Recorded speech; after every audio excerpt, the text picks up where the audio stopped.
First of all, that's awesome how much you've accomplished already, Sterling. How old are you? 18, 18. Amazing. So you made 20K in a year from one business and then a little bit of profit from multiple different ones as well. Yeah.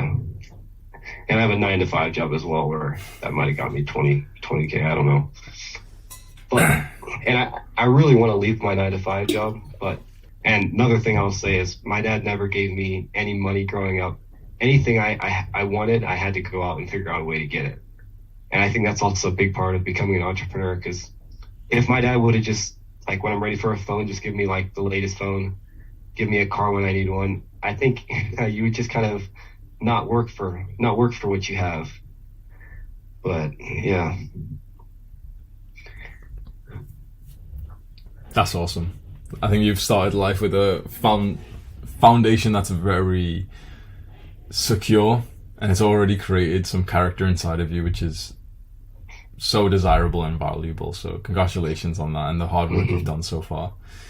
And now you're saying that you want to stop kind of messing around with these random businesses that don't really mean anything to you and start really narrowing in on something that feels like a passion and also is profitable, something that you'd stay in long term.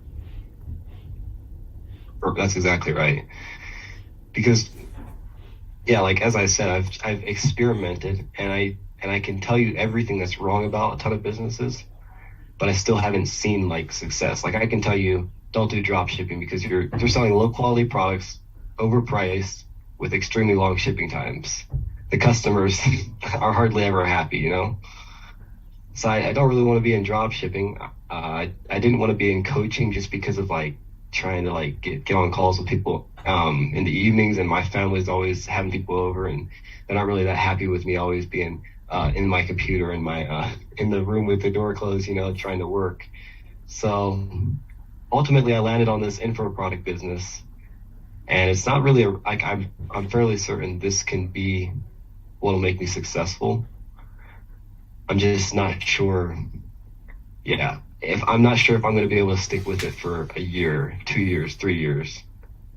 And I don't know why that is. Like, I don't want to be the one that relies on discipline to grow a company and not just motivation. I don't want to just go onto Instagram and just scroll for like 5 minutes on my motivational reels and then be all hyped up, go do some work, and then it falls off. You know what I mean? Mm-hmm. I'd say in general, yeah, we want to cultivate discipline. We don't want to rely on motivation.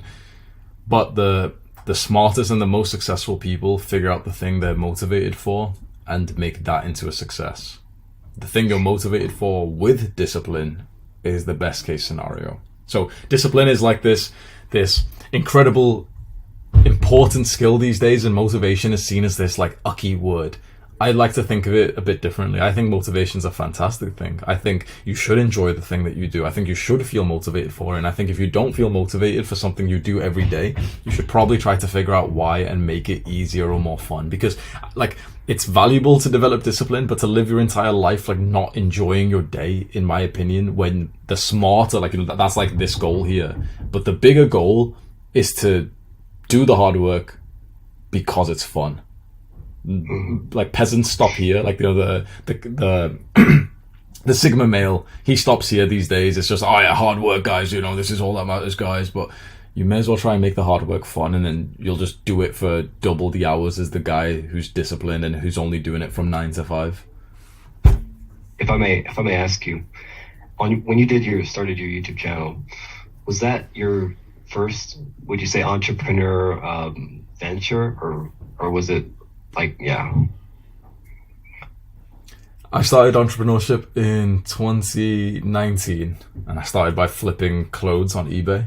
So I was like a reselling clothes, and I did that for about 9 months, and that got me like some money through university. And then I really went into entrepreneurship. I didn't even consider myself an entrepreneur when I was doing that. I just found a way to make like £10 here and there, which was awesome. And then I really started to look into entrepreneurship, read a few books, and then really started to try a bunch of different businesses. So I did drop shipping for a few months, made a little bit of money there. I wrote ebooks, I made a few YouTube videos, I tried to be a rapper, I tried making animations, like, you know, like little videos where I drew the stick man and it moved. It was just very low budget. I tried to learn to code and all these random things, right? I was just trying a bunch of things. I think it's valuable to go through that period of trying things as you have right now. Because, best advice is pick the thing, do the thing for a long term. But it's valuable to go through a couple of months where you try a couple of things first, just to kind of realize what kind of things you like. Because, before you go all in on something, you may as well at least try to experiment with a few things. Now you know a lot about yourself, Sterling, a lot more than what most people would. You're already ahead of the game, especially when I was 18. You're destroying me. If I was your competition, you would be absolutely destroying me right now. So you should be happy about that. Now you started to learn more about yourself. I'd be asking you a question like, you've got good character, so chances are you could probably become successful in most business ideas. Because in the end, it's not even about the skill, it's just about the character and the mindset and, the person, not actually the business model. So you could do dropshipping and make some money from that. You could set appointments for salespeople. You could sell a course. You could do essentially anything. This is what, once you've built the character, the personality, the work habits, productivity, you can start to do anything. So now I'd ask you, Sterling, it's not about which one do you want to do. It's not about the rewards of each business model, because in the end, they're all just money and status. It's actually about the problems. What problems do you want to solve, and what obstacles would you actually smile through? So the obstacles, like you've said with dropshipping. Dropshipping has the exact same rewards as every other one, money and status. But the obstacles with it is that you're selling a terrible product. Your customers don't like you. You don't even know or like your customers. You're just making these disposable websites, these adverts. You're probably just stealing from other people. It's a very you can make money doing it, but the obstacle is that you probably don't have any pride in what you do, because you are simply just the middleman for a poor product that stupid people have bought at 10 times the price just because they didn't realize that they could get it cheaper on eBay and Alibaba. So I'd ask you right now, is there a business you can think of whose obstacles you would actually really enjoy? Yes. Basically, I want to help younger entrepreneurs. I realize there's not a lot of lucrative in helping younger entrepreneurs. There's not a lot of high ticket $10,000 offers when you're selling to 16-year-olds that are trying to learn how to make money online. But that is what I want to do when we talk purpose. I just want to help other people see the benefit of becoming an entrepreneur, and then give them some resources to help them kind of get the information they need and move up the ladder maybe a little bit quicker. But yeah, like I said, some of the struggles I've been having are just staying disciplined, I guess. and that's a funny one, because I guess I have been staying disciplined, even though I don't think I am. If I have been doing entrepreneurship for a year and a half, I've been I try to do a simple workout plan where it's just 100 push-ups a day, and a lot of workout people will say, oh, that's bad for you because it's only working out one thing. What I say to them is, if I get a complicated plan, I don't implement it. When I just have a simple 100 push-ups a day, I'm able to implement it. And so if I've done that for the past year, every single day, according to my habit tracker, I've worked on these businesses, made a little bit of money, I guess. And then I do watch a lot of people your channel, Hamza. I've probably watched all your videos. Iman Gadji, Dan Koh, Alex Hormozy, just names like that. I try to consume their content and think how they think, I guess. And I realize you're not just going to wake up one day and be a millionaire. It does take a lot. It's a marathon. It's years. It's not just months. It's not just weeks. So, yeah. What marathon do you want to run? I mean, I want to be an entrepreneur. I don't want to be employed for my life. I want to be the owner of a company. So I just want to run the marathon of bettering myself, 1% better every day. In 10 years, I just want to see the progress I've made, and I want my own business, basically. that generates lots of money.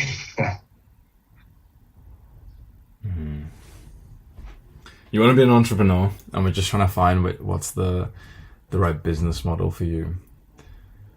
And I would love, when I look at other YouTubers and how they're able to just sit down and kind of talk to the camera, that I would love to do that. But I've attempted YouTube channels 3 times with my personal face, and each time I either got burned out, it just like I think if I remember right, the first time I sat down, tried to write a script, record the video, and then posted probably 4 or 5. But it's probably my fault. I'm lazy. Like I don't know how many videos did you make before you even saw 1,000 subscribers, before you saw 5,000?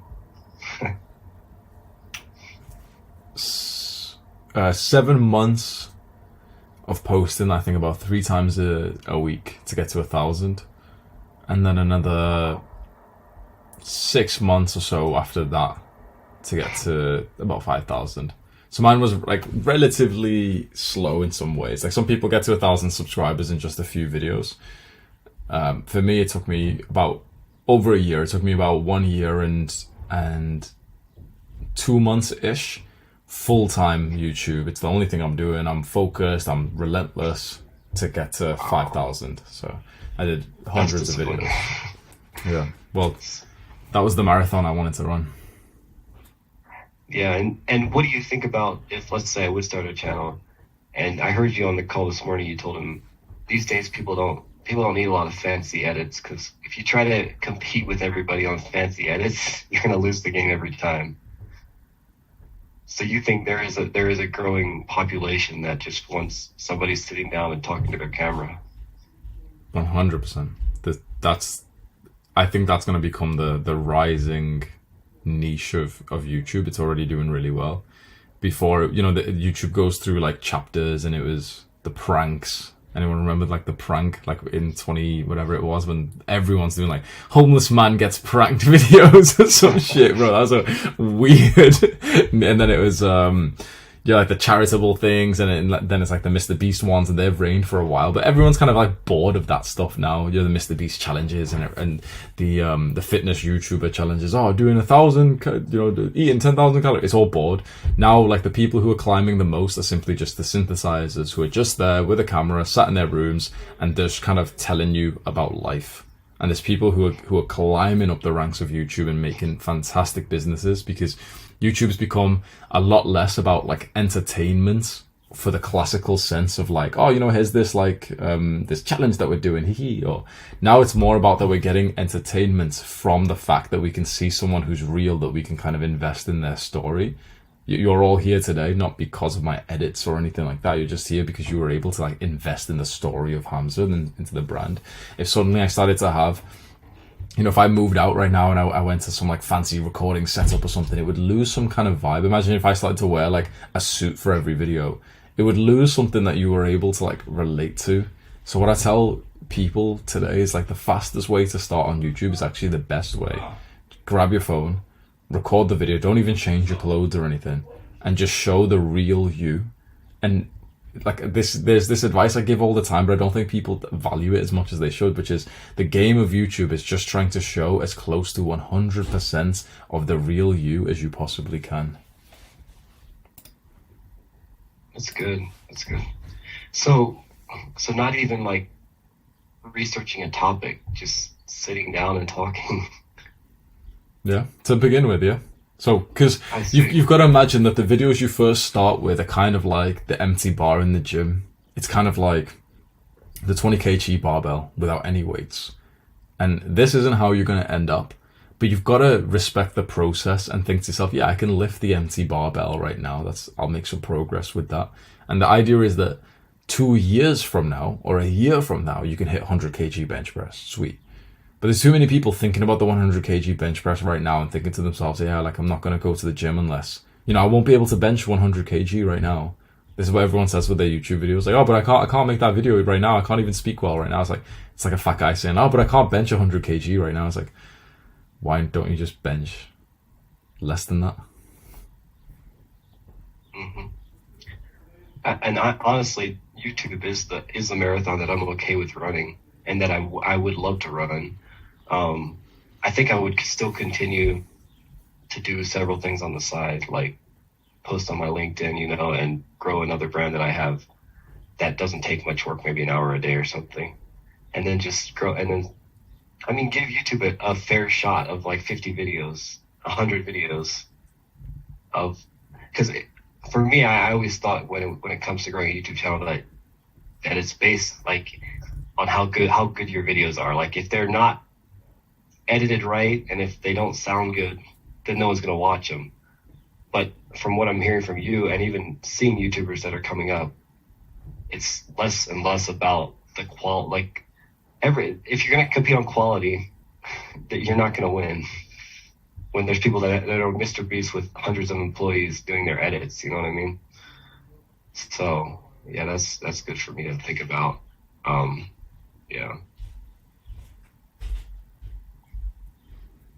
So you said YouTube is the marathon you want to go on, but then you want to do these like side runs as well.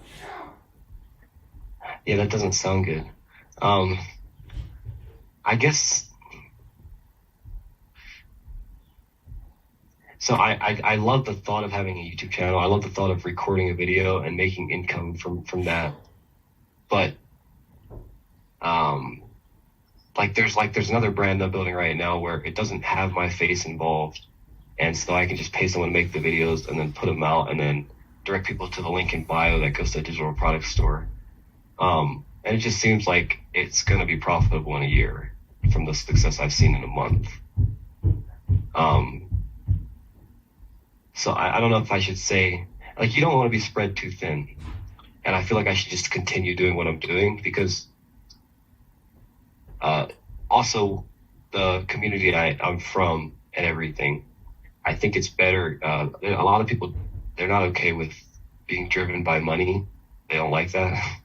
And so I think it is better long-term for me if I have something that doesn't have my face attached to it.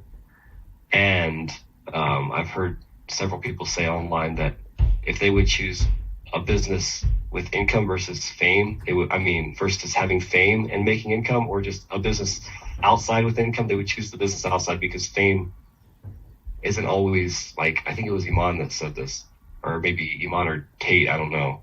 But they said that fame is actually not as fun as you think it is, because you can't just go and have a normal meal at a restaurant. You can't just go and have a normal vacation without being, swarmed by people.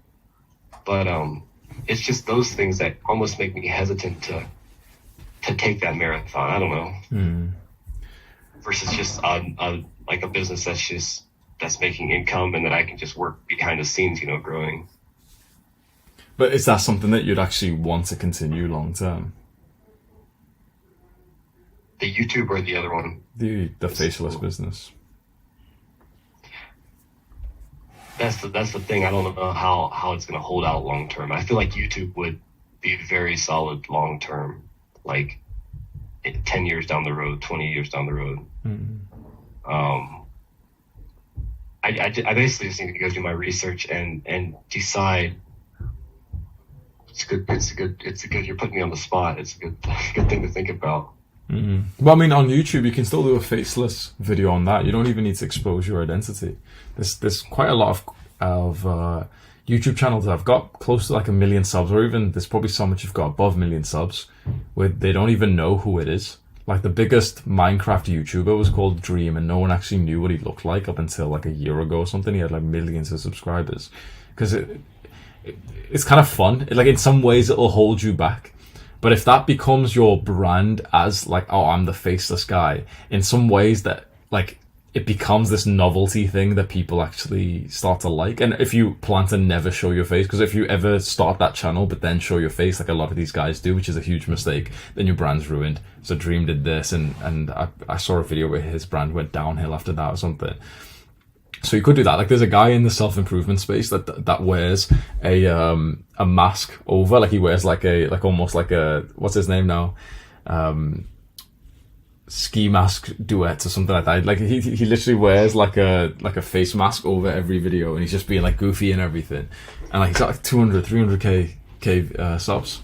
No problem. So Wow. I agree with you. Yeah, that fame does have extra problems that a lot of people don't speak about.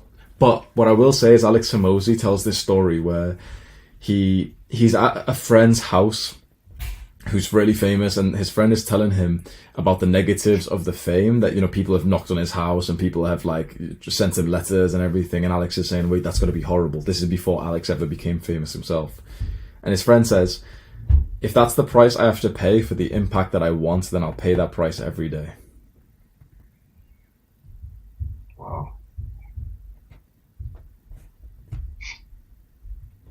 If you really do want to have an impact on the world, if you really do want to spread your message, Sterling, and also make a crazy amount of money for it, these days, there's certainly other ways to do that. You can be a faceless person behind a business. They certainly can.